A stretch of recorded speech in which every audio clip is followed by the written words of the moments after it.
순천향병원 그 별관의 엘리베이터 옆에 가면은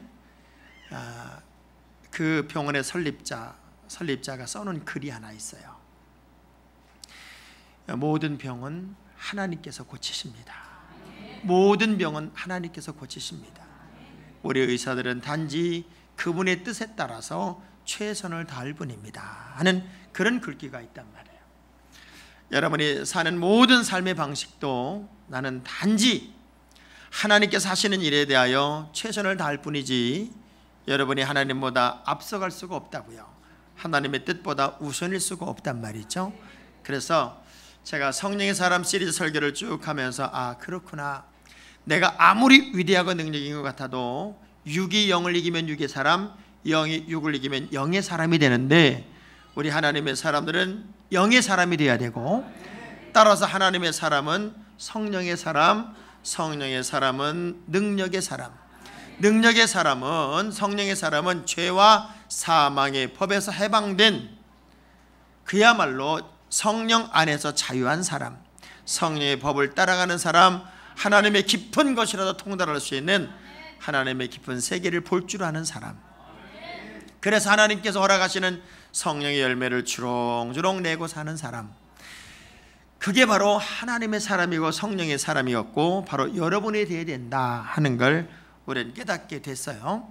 자, 그러면 성령의 사람으로 살아야지, 내가 성령의 열매를 맺으며 살아야지 하는 모든 꿈과 마음과 비전은 여러분이 다 가졌다고 저는 생각을 합니다. 성령 받았다는 의미는 그렇게 다짐하고 결단하고 방향을 바꾸고 나의 삶의 방식을 그렇게 정한 거예요. 자, 그런데 여쭤볼게요.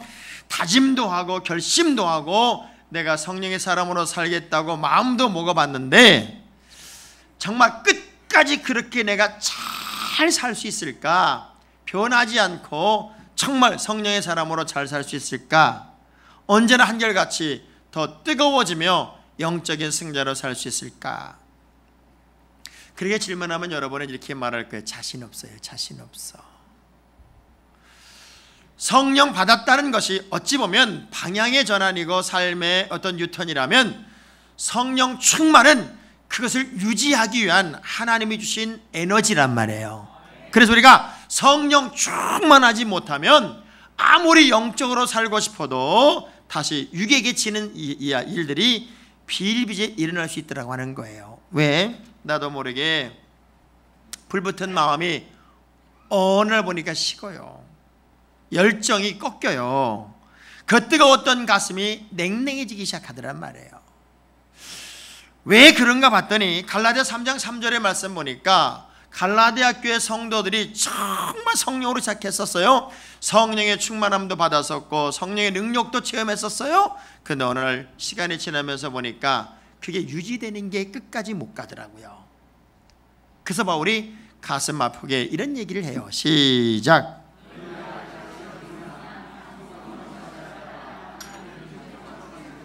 얼마든지 영적인 하락이 일어날 수 있고 얼마든지 우리가 약해질 수 있으며 하나님의 사람이지만 성령의 사람이었던 내가 육의 사람으로 변질될 수 있다는 게 바로 우리들의 모습이더란 말이에요.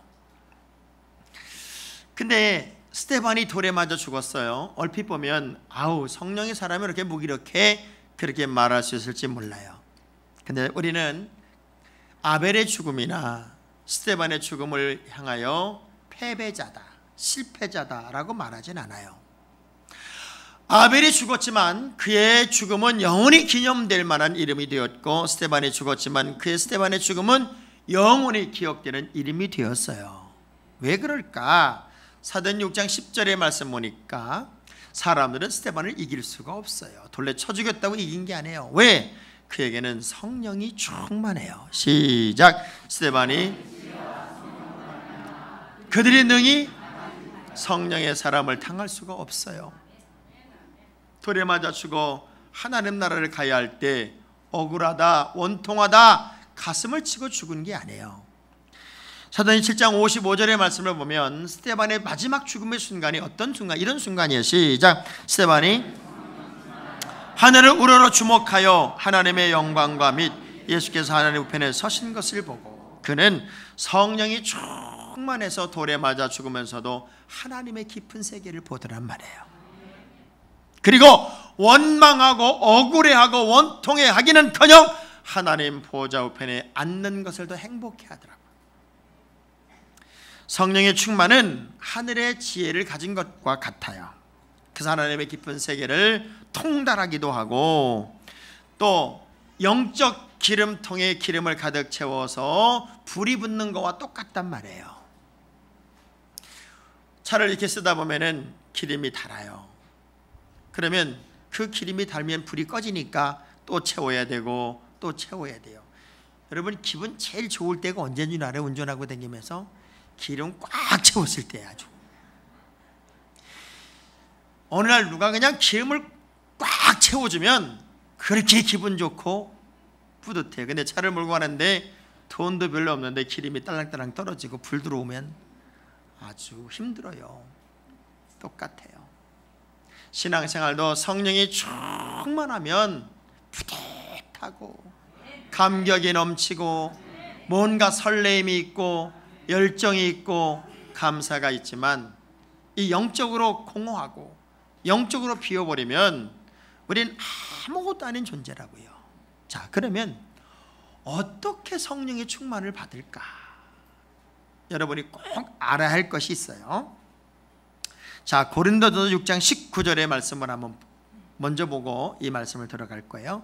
고린도전서 6장 19절의 말씀 크게 읽어보세요. 시작. 너희 가운데 계신 성령의 전인 줄을 알지 못하느냐? 너희는 너희 자신의 것이 자, 여러분은 한 단어로 표현하면 성령의 전이에요. 나라고 하는 존재가 한 개인으로 육체의 몸을 입고 있지만 여러분 속에는 누가 거해야 되냐면 성령이 거하는 전, 성령이 거하는 움직이는 하나님의 전 교회가 바로 여러분이고, 그래서 여러분은 여러분의 것이 아니라 하나님의 것이란 말이에요. 그래서 여러분이 삶 속에 무엇으로 가득 채워져야 되면 성령의 전이니까 성령으로 채워져야 그게 맞는 거예요. 자, 보세요.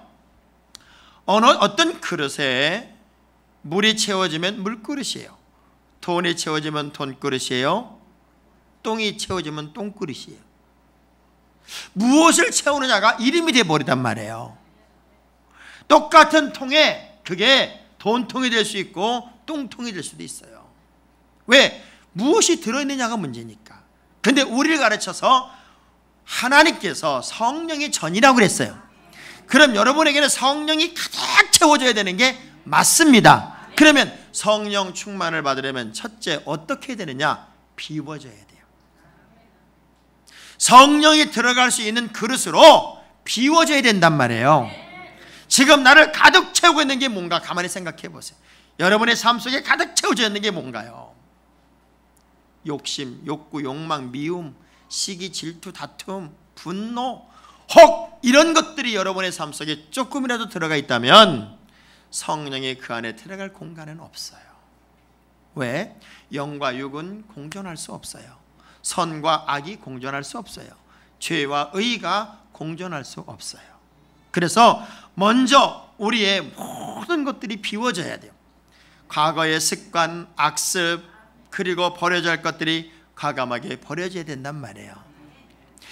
에베소라고 하는 지역 자체가 타락의 도시예요. 굉장히 부유하지만 말로 할 수 없는 타락이 일어났던 도시가 에베소란 도시였단 말이에요. 거기서 바울이 3년 동안 복음을 전하고 특별히 두란노 서원에서 사람들을 불러다가 3개월씩 그냥 말씀 훈련을 시키지만 눈만 돌리면 온통 세상이 타락이란 말이에요. 그런 환경 속에서 조금만 발을 헛디디면 빗나간 삶을 얼마든지 살 수 있기 때문에 바울은 이런 얘기를 해요. 세월도 아끼고 그리고 하나님의 뜻이 뭔지도 구분하고 정신도 좀 바짝 차려서 그야말로 성령을 채우라. 성령이 충만해야 된다. 그런 얘기를 하고 있단 말이에요. 전 예수님의 공생애를 가만히 봤어요. 30년 동안 육신의 몸을 입고 이런저런 일을 하시던 예수님이 세례요한에게 요단강에서 세례를 딱 받을 때 성령이 비둘기같이 임하고 성령이 충만해요. 하나님의 아들 예수 그리스도도 성령의 충만함을 받더란 말이에요. 자, 그러고 나서 누가복음 4장 1절의 말씀 보니까 시작. 예수께서 성령의 충만함을 입어 요단강에서 돌아오사 광야에서 40일 동안 성령에게 이끌려, 자, 성령이 이끌려서 40일 동안 금식을 하고 마귀에게 시험을 받는데 기가 막힌 거예요. 육신의 몸을 입고 30년 동안 살았던 육의 모든 것들을 다 비우는 작업이 40일 금식 시간이었고, 그 모든 것이 성령이 충만한 예수님에게 성령이 허락하는 시험이었더란 말이에요. 그러면 오늘 우리에게 필요한 게 뭐냐면, 여러분이 분주하게 살고 정신없이 살아도 여러분의 내면 속에는 성령이 채워줘야지, 옛 구습들이 그냥 남아있으면 안 된단 말이에요. 그래서 에베소 4장 22절의 말씀 보니까 너희는 유혹의 욕심을 따라 썩어져가는 구습을 따르는 옛사람을 다 벗어버리래. 어떻게 하라고요? 다 지워내야 된단 말이에요. 여전히 남아있는 악한 것들, 악습들, 더러운 것들, 이것들을 비워내야 거기에 성령이 임재하게 되고 성령이 충만하게 거하게 되더라고 하는 거죠. 여러분, 새소를 낡은 가죽 부대에 담을 수 없대요. 새 옷을 헌 옷 위에 입을 수도 없대요. 그렇다면 우리는 버려야 채워지는 거예요. 여러분, 버리면 집도 깨끗해져요. 어제 제 냉장고를 보니까 제 사무실의 냉장고가 너무 뭐가 꽉 차 있는 거예요. 손님이 왔길래 좀 들어보고 열어보고 좀 먹을 것을 먹어봐야 그랬더니 뭘 먹냐고 그래. 보니까 뭐가 생전 안 먹는 게 꽉 차 있는 거, 거기. 제가 그래서 우리 유대 권사님 불렀어요. 권사님, 여기 생전 안 먹는 거 좀 다 버려봐요. 다 버려봐요. 그랬더니 세상에 2자루로 나온 것 같아. 그 조그만 냉장고에서 싹 버리고 필요한 것만 싹 넣어놓으니까 기분이 보통 좋은 게 아니에요. 기분이. 지금도 여러분 집에 가면 냉장고에 생전 안 먹는 거, 냉동고를 꽉 채우고 냉장실을 꽉 채워서 집집마다 옷, 장롱 속에 평생 안 입고 보지도 않는 옷들을 꽉꽉 채워놓고, 옆 사람 쳐다보면 어째 목사님이 꼭 집어 집사님 얘기를 다 하실까? 그거 버려야 새 것도 들어오는 거고요, 버려야 채워지는 거예요. 이번 여름 지나가기 전에 진짜 여러분에게 부탁합니다. 냉장고에 3개월 이상 된 거 다 버리세요. 우리가 무슨 뭐 알래스카 사람들이에요? 매일매일 사서 먹을 수 있는 사람들이야. 근데 그걸 왜 그렇게 냉동고에 꽉 채워놓고 냉장고가 무슨 왼수가 졌냐고. 집집마다 오시고 뭐고. 아이고, 옆 사람 악수하면서 좋게 말할 때 버려. 좋게 말할 때 버려야 채워져요. 더러운 것들이 버려지고 옛 것들이 버려져야 새로운 것들이 들어간단 말이에요. 우리는 성령이 거하는 전이에요. 이 안에 악한 것, 더러운 것, 추한 것 다 버리시고 성령으로 가득 채우시는 여러분이 되기를 주의 이름으로 축원합니다. 그러면서 참 재미있는 얘기를 했어요. 술 취하지 말고 성령 충만을 받으라. 자, 성령 충만하고 술 취하지 말라는 걸 어떻게 이렇게 대비를 시켰을까요? 이 에베소 지역은요, 하여간 성지순례를 가본 분들은 알지만 옛날 고대 도시가 지금 막 발굴이 되고 있음에도 불구하고 거기에 발굴된 여러 가지 상황들을 보면은 세상에 창녀촌이 있고요, 그리고 타락, 도박, 말로 못하는 타락의 증거들이 그냥 다 드러나고 있단 말이에요. 그러니까 몇몇 사람들이 예수를 믿고 하나님의 자녀로 살지만 눈만 띄면 사방천지에 술 먹고 넓어진 사람들, 술 주정뱅이들로 가득 채워졌던 도시가 이 에베소란 도시였어요. 야, 근데 신기한 건요, 술만 취하면 그렇게 용기가 생기네. 우리 교인들도요, 그렇게 순한 분이 오늘 보니까 술이 취해서 길거리 왔다 갔다 하더라고요. 그럼 내가 술이 취했다, 집사님이거든. 그럼 술이 취했으면 나를 보면 부끄러워야 돼, 안 부끄러워야 돼? 부끄럽고 창피하고 몸둘 바를 몰라야 되잖아요. 그래서 제가 이렇게 집사님 그러면은요, 목사님 미안합니다. 내가 한잔 했습니다. 진짜. 목사님들 시간 되면 같이 한잔 하시죠. 나오거든. 이 술에 취하면요, 자기의 본질을 놓쳐버리고 술의 힘에 의해서 움직인단 말이에요. 그렇게 용감해지고 그렇게 강해지고 어떤 사람은 또 그렇게 좋아해, 즐거워해. 술에 취하지 말고 성령에 취하라. 술에 취하는 것은 인간적인 쾌락의 즐거움이고 세상적인 순간의 행복일지 모르지만 성령의 충만함을 받으면 성령의 능력에 의하여 이끌리는 새 술에 취한 사람이 된다, 그 얘기예요. 전혀 어울리지 않을 것 같은 그런 문화 속에서 놀랍게도 우리는 성령 충만의 얘기를 들었어요. 저는 여러분들이 이제 성령의 충만함을 경험함으로써 내 힘이 아닌 성령에 의하여 인도받고 이끌리고 그분의 주관 속에 움직이는 그 능력이 여러분에게 있었으면 좋겠어요. 자, 로마서 8장 9절의 말씀을 보면 이 성령의 충만함이 주는 힘이 얼마나 위대한가가 있어요. 시작.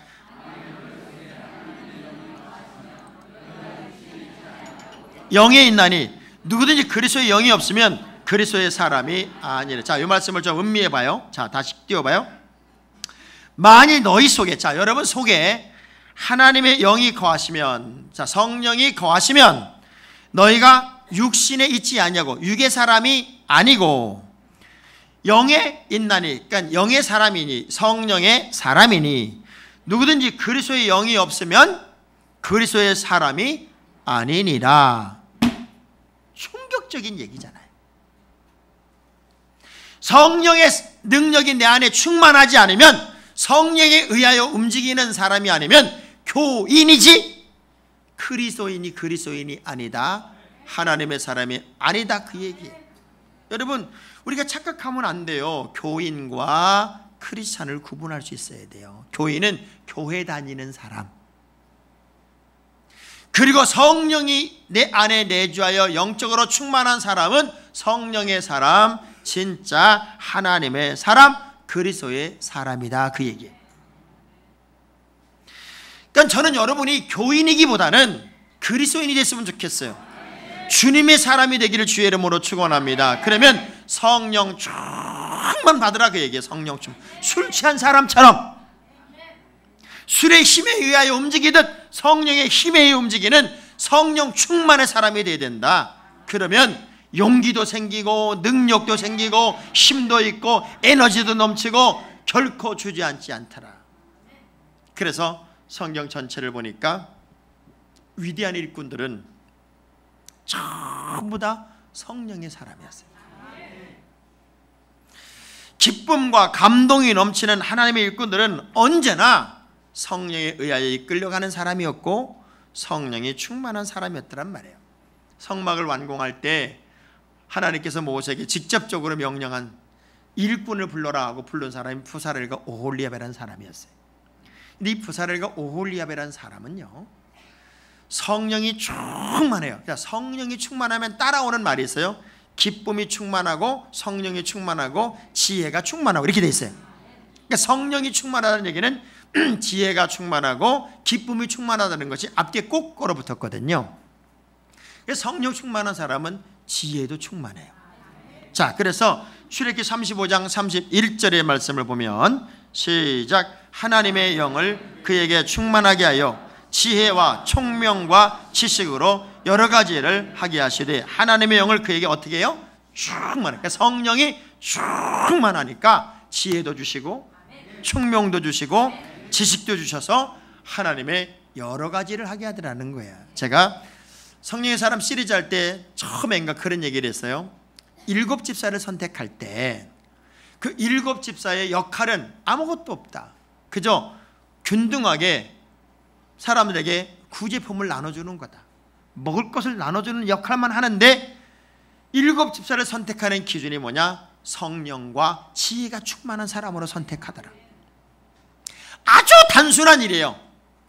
1차원적인 일을 함에도 불구하고 우리 하나님의 일에는 어떤 사람이 필요했나 봤더니 성령 충만한 사람이 필요했더라고요.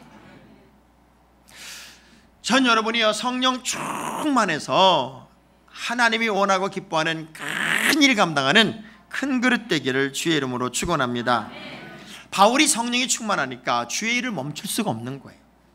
매를 맞아도, 감옥에 갇혀도, 모함을 당해도, 억울해도 이 성령이 그에게 주는 흥분과 감동과 열정이 주의 일을 멈추게 하지 않는단 말이에요. 그래서 계속 가는 거예요. 계속 가는 거예요. 미국 사람들이 제일 좋아하는 영어 단어가 keep going이라는 단어예요. keep going. 계속 가세요. 계속 가세요. 어려우면 어려운 대로, 문제가 있으면 문제가 있는 대로 계속 가세요.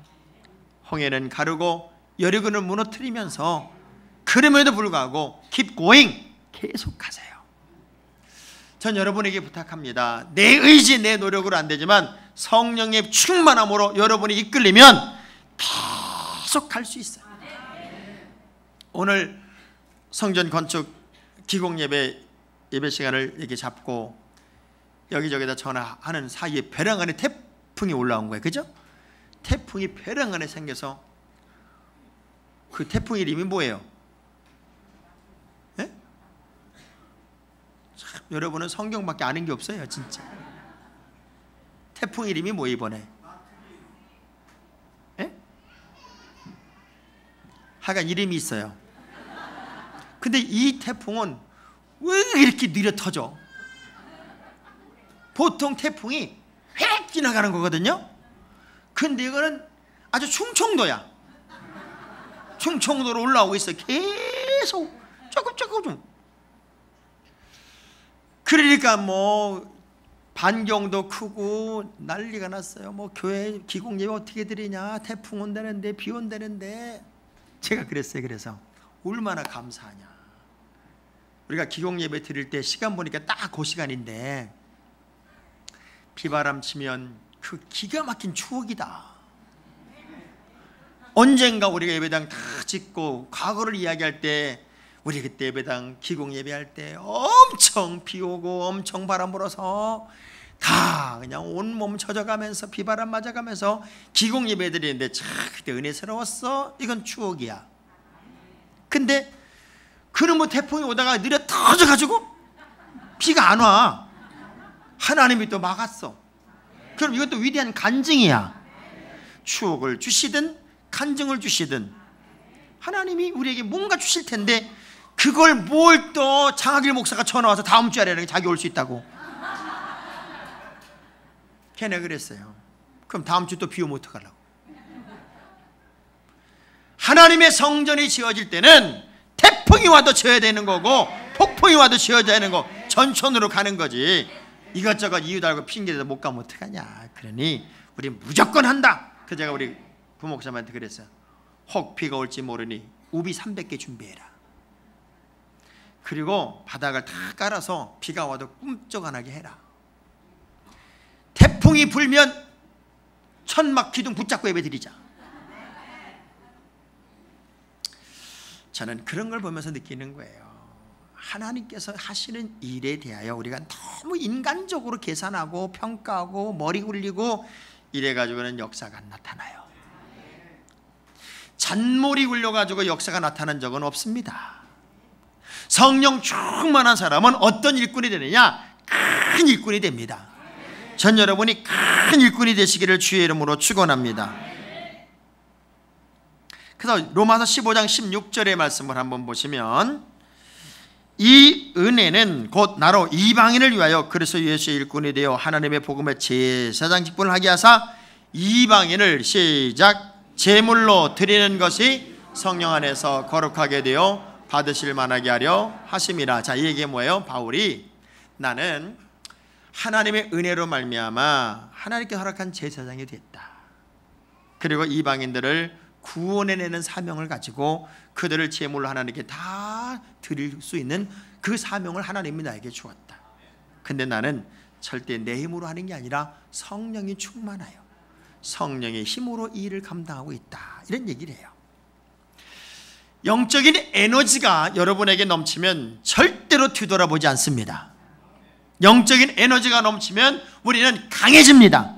영적인 에너지가 넘치면 모든 문제를 이길 수 있는 강력한 힘을 가지고 하나님이 원하는 일을 감당하는 큰 일꾼이 됩니다. 그래서 사도행전 13장 52절의 말씀 보니까 그 당시의 제자들, 하나님의 거룩한 일을 감당하는 제자들은 어떤 사람들이었냐? 이런 사람들이었어요. 그게 시작. 제자들은 기쁨과 성령이, 그들은 전부 다 기쁨이 넘치고 성령이 충만하니까 하나님께서 맡긴 사명이 아무리 힘들고 어려워도 척척척 감당해내는 능력을 가지고 살더란 말이에요. 성령의 충만은 기쁨의 충만이고 사명의 충만이 됩니다. 우리가 하나님의 거룩한 사람으로 인정받고 크게 쓰임받으려면 재충전 또 충전, 재충만 또 충만해서 이제 성령으로 여러분의 몸된 전을 꽉 채워서 쿡 찔리기만 해도 성령, 그리고 태어났으면 좋겠어요. 옆 사람은 쿡 찔러봐요. 뭐라고 튀어나오나. 엄마야 튀어나오면 안 되고 성령이 아주 툭 튀어나와야 돼. 한번 쿡 찔러보세요. 성령으로 가득 채워져서 성령이 주시는 힘으로, 성령이 주시는 능력으로 여러분의 미래를 활짝 열어가기를 축원합니다.